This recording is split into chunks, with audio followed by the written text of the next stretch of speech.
welcome to another episode of Brettcast Gaming Talk. Back in early May of 2019, I did a video where I outlined what my biggest problem with the mobile game Transformers Forged to Fight is. I gotta be honest, I rewatched that video and I realized that the quality sucks, as at the time I didn't have access to my computer for editing. The other thing is that I have not played or had Forged to Fight installed on my phone for probably a year. So I decided to revisit the game and have decided to make a little bit more of a comprehensive discussion video on Forged to Fight. I did record all of the gameplay for this video myself, and I will upload the full gameplay to my other channel if anyone wants to just see the gameplay on its own. With all that out of the way, let's transform and roll out. The way that I would describe Forged to Fight is that it is a fighting game with a base building mechanic because, Transformers Earth Wars is popular, and that whole game is centered around base building because it's a real-time strategy. Anyway, this game is made by Kabam Studios, a company most known for their more popular mobile games, Marvel Contest of Champions and Marvel Realm of Champions, as well as the lesser-known Shop Titans Craft and Build. Let me now take you through the game here. Let's start with my base. As you can see, I have 7 Transformers and 7 mods. You might ask yourself, what's the point of having a base? The entire point of having a base is that my base can be attacked by other players, just like I can attack other players' bases, and I will come back to this later. Is there any reason to attack them? No, not really. I have only ever attacked other players' bases because they attacked mine. That's it. The next part I want to take you through is the characters, and I'm going to limit this to the characters that I have. Characters is one of the problems that I have with this game, and one of the first points I outlined in my previous video on Forged to Fight. Look at Optimus Prime. I don't like the fact that they basically used scans of the Combiner Wars Voyager class Optimus Prime, and it just looks awful. But Optimus Prime isn't the only one. They do this to Megatron, Shockwave, Kickback, Prowl, Mirage, Cyclonus, Motormaster, and Soundwave. Subsequently, they do also do this to Nemesis Prime, but I don't have him.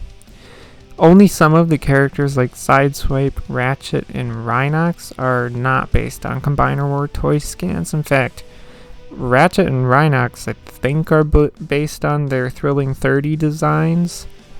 And Sideswipe, I can't put my finger on exactly what his is, but I know it based on the fact that I have the Red Alert toy that looks exactly like it. So then there is the inventory screen where you can see how much or 13 you have, how many sparks you have, how many items you have, and how many programs you have. Or 13 is what you use to increase the level of Transformers characters and mods. Sparks are used to get your Transformers and mods from like 1 star to 2 star, stuff like that. And then the items are many.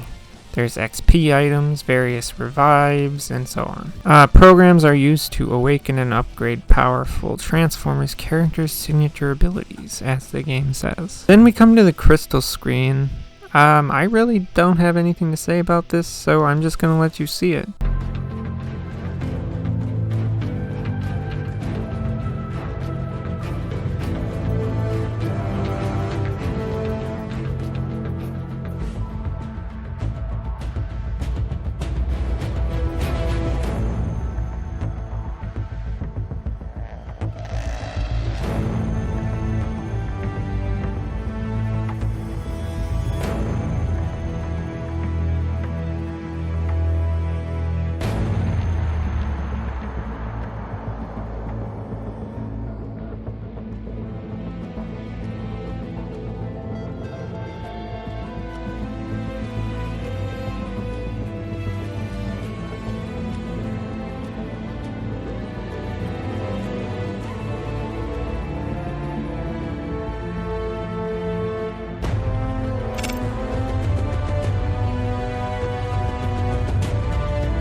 But what do you do with crystals? Crystals are the gambling, gotcha of the game. You use crystals to get randomized rewards. There are two types of crystals. There's free crystals. There's two types of free crystals. They just take some time for wait time to get another of. One crystal you will get either a transformer character or a mod, and the other you will get an item or upgrade material. Any other kind of crystal you gotta spend energon on, and I don't like that because it takes a while to gain energon without putting real world money into the game. Getting characters in the free crystals is very difficult to do because it's all randomized. I also don't understand why someone would want to spend money on energon to be used on crystals with the chance that you might not get what you want out of it anyway. Then we'll hit up the store tab. This again is one area where I don't need to say anything because you can see everything for yourself here.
So why don't we get into the gameplay itself? Before you get into a mission, you have to pick your squad.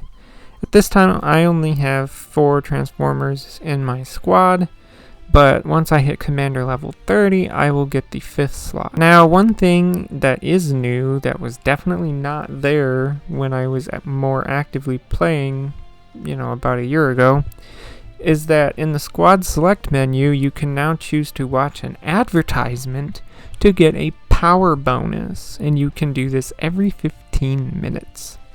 That's just sad. When you get into a mission, things are pretty simple. You get a bit of story with text and pictures back and forth between characters. Then you'll be given several paths to go down. Each point you run over will use some amount of energy. If you see at the top right of the screen, I have a total of 44 energy to use in missions. When I run out of energy, I either have to wait for it to recharge, which can take up to a couple hours, I don't know exactly anymore, or I can just pay real money to get all my energy back so I can keep going, which again, I don't know why anyone would fucking do that. Every so often you'll get a spot with another Transformer character on it, and this means it's time to fight. You'll go to the selection screen in which you pick from the Transformers characters that you brought with you and which one you want to fight as. Some characters will have a green pointing up arrow, which means they have the advantage in the fight, and some will have the red pointing down arrow, meaning they will have a disadvantage in the fight.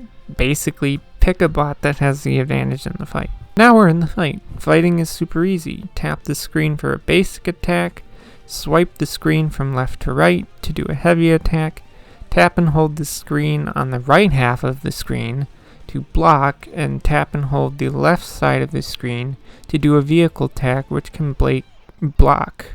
will break a blocking transformer. The other thing is the hexagon shaped button and meter on the bottom left of the screen. This meter will fill up during the fight. The first third will be green and will do a bit of a weak special attack. The second third will fill yellow and will be a medium powered special attack, and the final third will be a red color and will do the most powerful special attack. But yeah, this is pretty much what you do in any mission and will end in some sort of boss fight. You beat the mission, get the rewards of items and upgrade materials. You can choose to go to the next mission, go back to the menu, or go and upgrade your guys. Now, maybe you noticed the blue circle in the middle of the screen during the fight. If you tap this, it makes it so you don't have to control your transformers during the fight, because I guess doing like 4 things is too much for people. Now, I mean, I did win when I let the AI control my characters, but I don't really trust this thing to win for me every time, and I think it's kind of silly to have this anyway, because like I said, the controls are dumbed down enough anyway that it's not that complicated.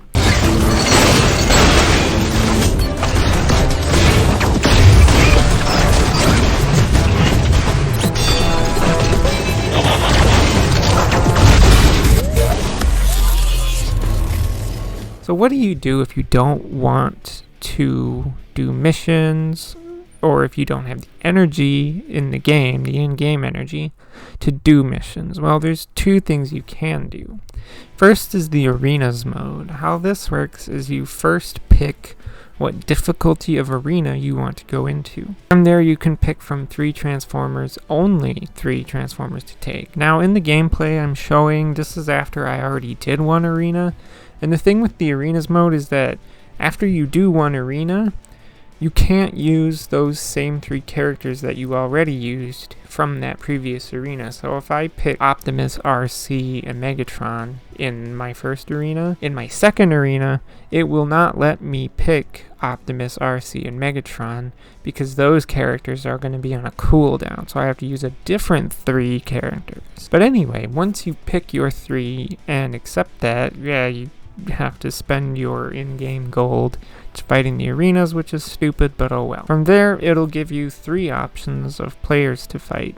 One thing to note is that while you are fighting that player's transformers, they're basically being controlled by the AI.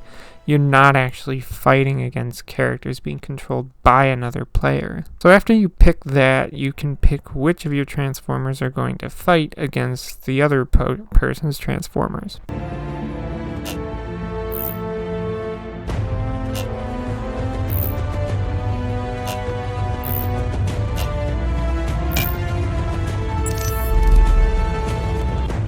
After that, you fight. You get some rewards in between rounds. There's a point system to get you more rewards with the milestones and so on. It's pretty simple, really. The second thing is the raid mode. This is the mode for raiding other players' bases. Again, you're not really fighting the other players. Their bots are just being controlled by AI. And there's not really much else to say about that. And that's pretty much all of what Forged to Fight is. I may have left out some things, but I think you get it.